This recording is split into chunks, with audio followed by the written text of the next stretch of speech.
Look at AD, right? Look. You saw that made bucket by Braun, right? All this time has passed by. All this time. And AD now is just getting back, right? And so it's gonna hurt you because Jokic is gonna take advantage of this. He's gonna keep you on his top side because you're running from his top side. So why would he let you get underneath him, right? And so possessions like this where you're just not getting back, Jokic now misses that one, gets the put back because of long ass arms, 7'5", whatever wingspan he got, tipping over the top. Now he's able to get these buckets just off the fact you didn't get in position early, right? So that's literally just got to be a sprint back. And when AD guards Jokic, he doesn't just have to worry about Jokic. If you only have to worry about Jokic, he'll do a better job. But he has to worry about things like this. Screens, right? You anticipate a screen occurring, so now it's like, damn, I got to close out the Jokic because he could hit that three at like 40% plus.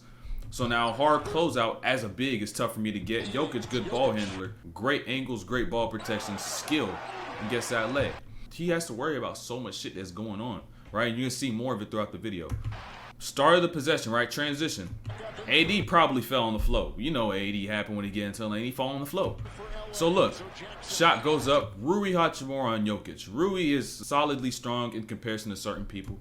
But this is Jokic. You're no match. And so AD don't get back into the play. And so ultimately, you're going to look at the stat sheet and look at these buckets, these rebounds, and put that onto AD's head because that's his primary matchup. Even though we know not every single one of them is on him, it low-key still is. You know what I'm saying? Plays like this, get your ass back, stay off the flow, and you'll be able to prevent some of these buckets. Let's talk about a different portion of this play, though, right? Switch, right? Switch, Torian Prince. Torian Prince, and like I said about the box score, what's going to happen when you go and look back at the box score? You're going to say Anthony Davis versus Jokic. Who played better, right? And even though they didn't guard each other every single possession, AD still has the same ability to go attack a mismatch on the other end like Jokic does on this end for himself. But AD didn't do that in the second half. AD was A donuts. Had a donut in the second half, man. Sad. And so now you compare this play to the other one-on-one play. AD didn't jump because I said he had discipline.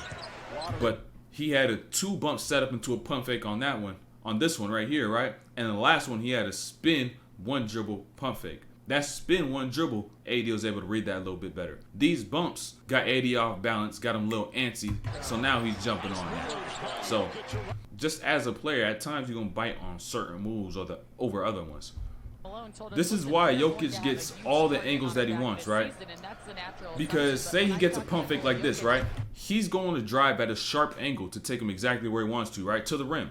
But as soon as he gets that cut off, post up, right? And now I'm posting up 280 on you at 7 foot with a 7'5" or so wingspan with skill to where I know how to place the ball in certain spots, get to these pickups, get through the contact, and finish through it as well. And so that's just extremely tough to guard. Like, I get this angle, boom, it's done, post up, weight on you, 30 pounds. Tough to guard, bro. This is the thing, though. He was like, damn, why he biting on some of those other pump fakes? It's because this right here, even though he pump faking all those other ones, he not going to hesitate on the ones that he going to take. He going to shoot them about 45% of the time open like that. It's a make. And so now it's just like, damn, he's scoring here. He's going down low, getting and ones on me, getting me off my feet, mid-range, dimes. Like, you worried about any way he could possibly score because he's literally scoring off all of them. Look, we seen Jokic miss like 4, 5, 6 straight easy ones in the paint, right? Prior to even in the second quarter, third quarter-ish. So now it's like, all right, he done missed the layups. He gonna miss this 3 as well. I'm gonna sag back, make these tags, and he gonna shoot this 3 though. But now he's shooting this one at his pace, opposed to the layups that he was taking a little bit out of his pace and out of his control. And so now it's like, damn, he's even gonna hit this as well. Makes it even tougher for AD. This possession seemed like it really could have been something, right, from the start. Because look, you got D'Lo on AG. Mismatch, we all know it. But guess what? He gets AG to pick up his dribble. AG picks up the dribble, but he hit the dribble out of his hand. And so, being D'Lo in this situation, you may as well not even try to hit that, because if you hit that out, he now has his dribble again and can take advantage of the mismatch. And now he has the ability to dribble, attack you, and pass. So now, boom, you end up being here. AG with the live dribble. Crossover. Gets D'Lo out the way. Now he's getting all the way down to the paint, forcing AD to help in. because Christian Wood not no rim protector. D'Lo out the play, not doing nothing. Gabe Vincent not gonna protect the rim, so I have to help a little bit. And now with 5 on the shot clock, Jokic gets a wide open look for a 3. And it's just like, damn, it seemed like it could have been really good, but it wasn't. Look, we see the best defenders, best guards in the NBA have difficulty navigating through screens, right? Guarding is Stephen Curry, right? Trying their absolute hardest. And so now you have a big man trying to navigate through some of these screens, and they've literally never done it in their entire life. Never, ever, ever. Trying to get through these, and the big could shoot. Like in any facet, Jokic is scoring.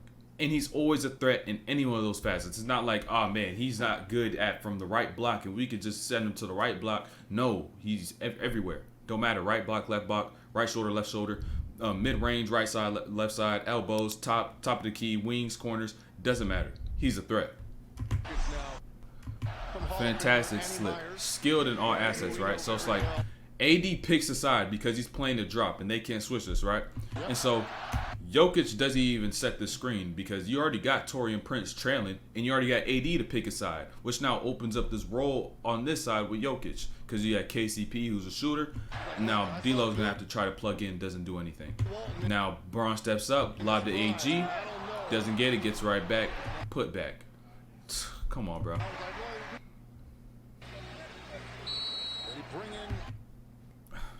A donut. But look at Jokic, right? Look at Jokic. Look. Hey, that's Jokic's jump pass. 1 inch off the ground, right? And in that 1 inch, he was able to see AD's taking away the corner and where is my next pass at? Y'all be jumping 20, 30 inches to can't even make a read. You got to understand how early he's making these reads while he's coming up the floor. And so now he's already knows where certain players are going to be and knows that next outlet. You got to see your next outlet and understand where they're going to be. Come on, bro.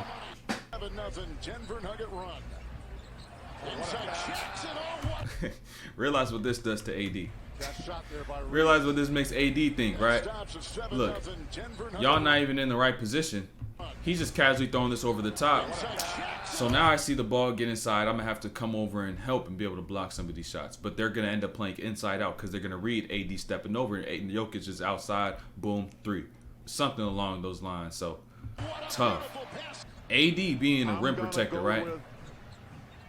He wants to protect the rim with anything that gets inside. So if he's going to end up having a chance later on to be able to protect that, he's going to do so and just do it off of instinct.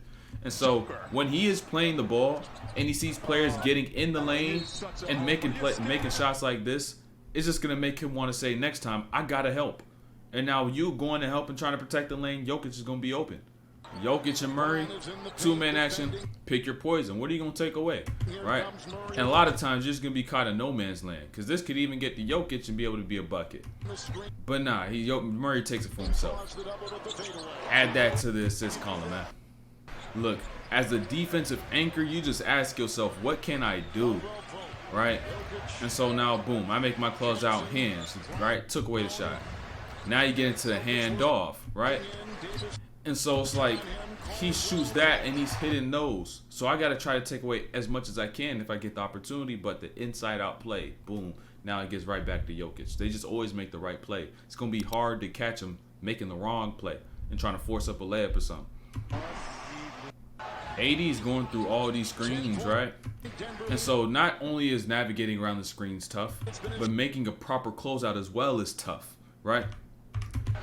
And so we could even see some guards even, right? The ones who are more agile, quick, or even really good defenders still can't close out well at times. And now you do this to a big who their entire career, or most of their career being this size, not closing out to shooters.